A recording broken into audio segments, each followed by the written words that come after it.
Життя і пригоди Тішки. Хвостата історія 11. Тіша вирішив побути трохи нареченою. Майже замаскувався. І знову подорож. Тіша знов збирається в поїздку. Вже в чемодані. Заліг. Розпакування.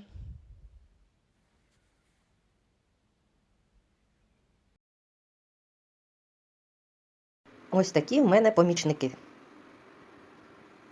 Якщо що, то це Елвіс. Живий котик. В коробочці. Ось другий підійшов. Допомагають мені розбирати речі. Без них я ніяк. Просто. Елвіс, тобі там добре? Добре, так? Да?